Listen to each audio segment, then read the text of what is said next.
Pada saat ini, teknologi informasi dan komunikasi menjanjikan efisiensi, kecepatan penyampaian informasi, jangkauan yang global dan transparansi.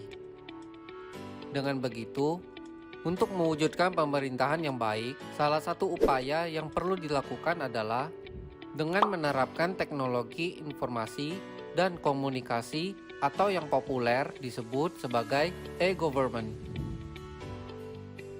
Pengertian dari e-government atau sistem pemerintahan berbasis elektronik adalah penyelenggara pemerintahan yang memanfaatkan teknologi informasi dan komunikasi untuk memberikan layanan kepada pengguna SPBE. Dengan adanya e-government, tidak hanya mengubah cara pelayanan publik, tetapi juga hubungan mendasar antara warga dan pemerintah. Warga negara tidak perlu datang ke kantor untuk mengurus keperluannya, namun cukup melalui media internet. Hal ini untuk mengurangi biaya yang dikeluarkan oleh warga tersebut. Tujuan penyelenggaraan e-government atau SPBE.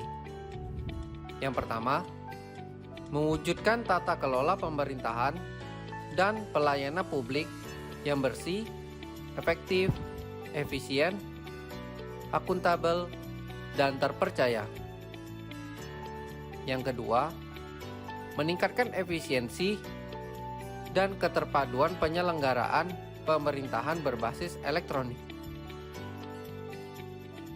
Manfaat SPBE yang terpadu.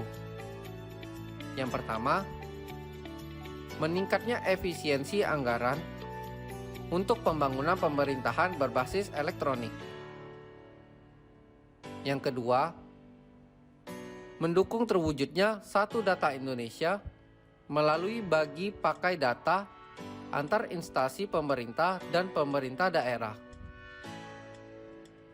Yang ketiga, mendorong penggunaan aplikasi umum berbagi pakai di instansi pemerintah dan pemerintah daerah.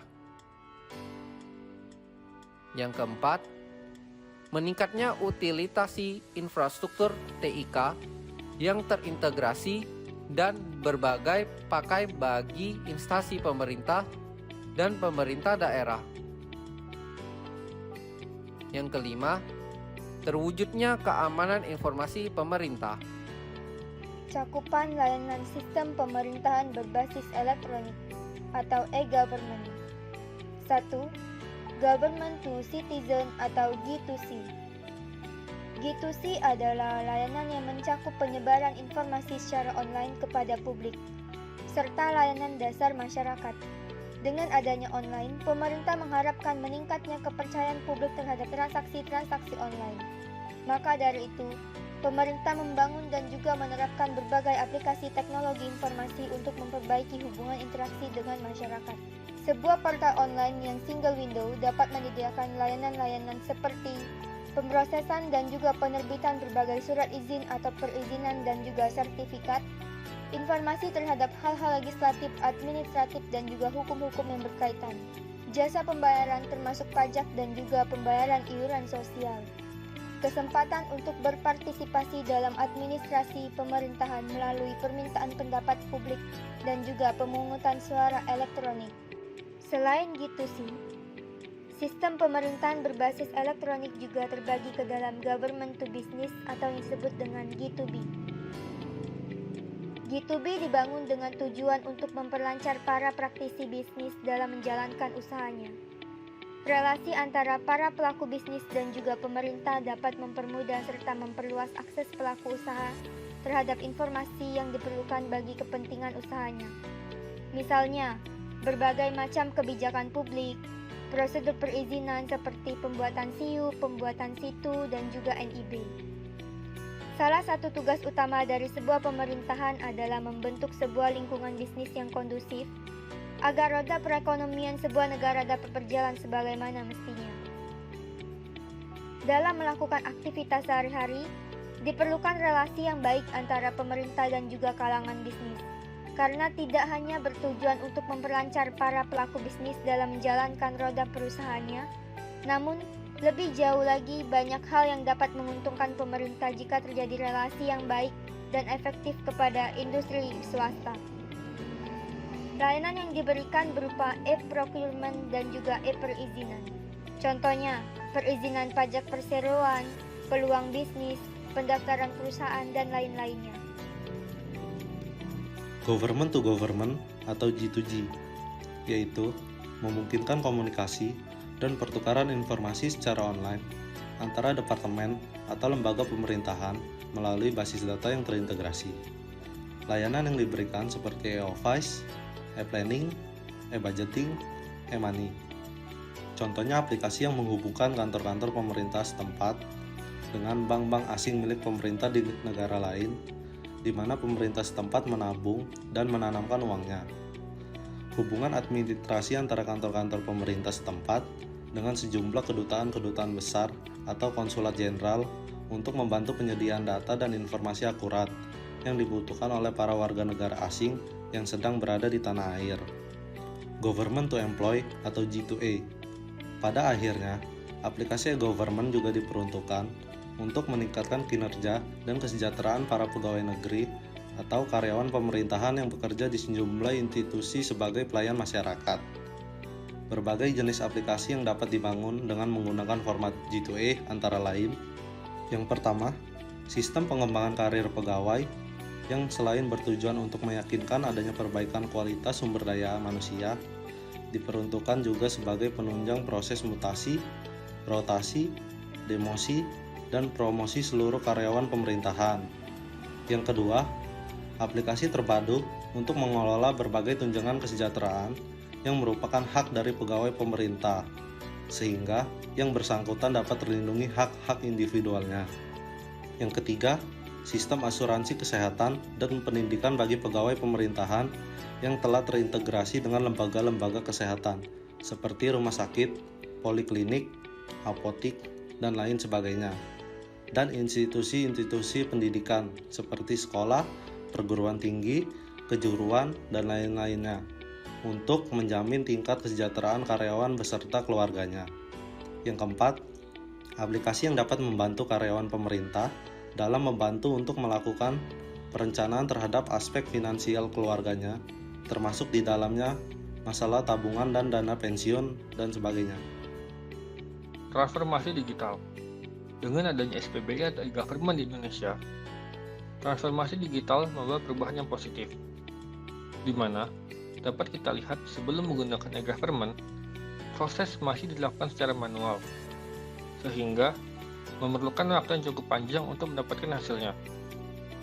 Dibatasi oleh wilayah, analisa yang lemah karena keputusan yang lambat, eksekusi yang lambat dikarenakan pertumbuhan organisasi yang cukup lama.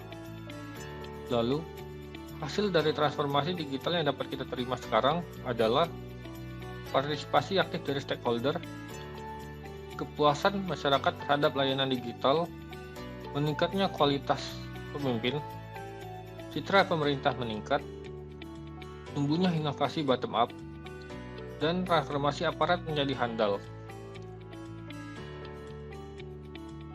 Tantangan dalam mengembangkan konsep e-government.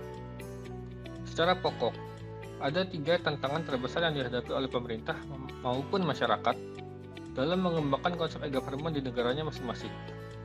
Yang pertama, tantangan yang berkaitan dengan cara menciptakan dan menentukan kanal-kanal akses digital maupun elektronik yang dapat secara efektif dipergunakan oleh masyarakat maupun pemerintah. Yang kedua, tantangan yang berkaitan dengan keterlibatan lembaga-lembaga lain di luar pemerintah seperti pihak komersial, pihak swasta, maupun pihak-pihak non-komersial lainnya dalam mengembangkan infrastruktur maupun suprastruktur e-government yang dibutuhkan.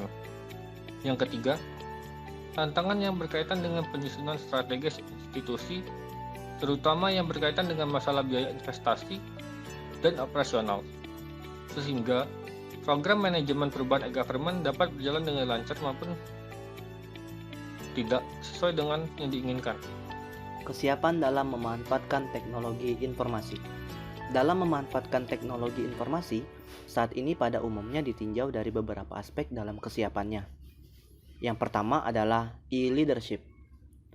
Aspek ini berkaitan dengan prioritas dan inisiatif negara di dalam mengantisipasi dan memanfaatkan kemajuan teknologi informasi pada saat ini. Yang kedua, infrastruktur jaringan informasi. Aspek ini berkaitan dengan kondisi infrastruktur telekomunikasi serta akses, kualitas, lingkup, dan biaya jasa akses. Kemudian, yang ketiga, pengelolaan informasi. Aspek ini berkaitan dengan kualitas dan keamanan pengelolaan informasi, mulai dari pembentukan, pengelolaan, penyimpanan, sampai penyaluran dan distribusinya. Kemudian yang keempat, lingkungan bisnis. Aspek ini berkaitan dengan kondisi pasar, sistem perdagangannya, dan regulasi yang membentuk konteks bagi perkembangan bisnis teknologi informasi, terutama yang mempengaruhi kelancaran aliran informasi antara pemerintah dengan masyarakat, antar badan usaha dengan masyarakat, dan antar sesama masyarakat. Dan yang terakhir adalah masyarakat dan sumber daya manusia. Aspek ini berkaitan dengan difusi teknologi informasi di dalam kegiatan masyarakat, baik itu perorangan maupun organisasi, serta sejauh mana teknologi informasi disosialisasikan kepada masyarakat melalui proses pendidikan. Strategi pengembangan e-government di Indonesia. Sebagaimana dalam Instruksi Presiden Nomor 3 Tahun 2003 tentang strategi pengembangan e-government, terdapat beberapa strategi pokok pemerintah yaitu sebagai berikut. Yang pertama, pengembangan sistem pelayanan yang andal dan terpercaya serta terjangkau oleh masyarakat luas. Yang kedua, menata sistem manajemen dan proses kerja pemerintah daerah secara holistik. Yang ketiga, memanfaatkan teknologi informasi secara optimal. Yang keempat, meningkatkan peran serta dunia usaha dan mengembangkan industri telekomunikasi dan teknologi informasi. Yang kelima, mengembangkan kapasitas SDM pada pemerintah daerah disertai dengan meningkatkan literasi masyarakat. Yang keenam, melaksanakan pengembangan secara sistematik melalui tahapan-tahapan yang realistik dan terukur. Dalam implementasi e-government di Indonesia, belum menunjukkan arah pembentukan e-government yang baik. Masih ada beberapa kelemahan yang menonjol, di antaranya yaitu: yang pertama, layanan yang diberikan melalui situs pemerintahan belum ditunjang oleh sistem manajemen dan proses kerja yang efektif karena kesiapan peraturan, prosedur, dan keterbatasan sumber daya manusia yang sangat membatasi masuknya komputerisasi ke dalam sistem manajemen dan proses kerja pemerintah.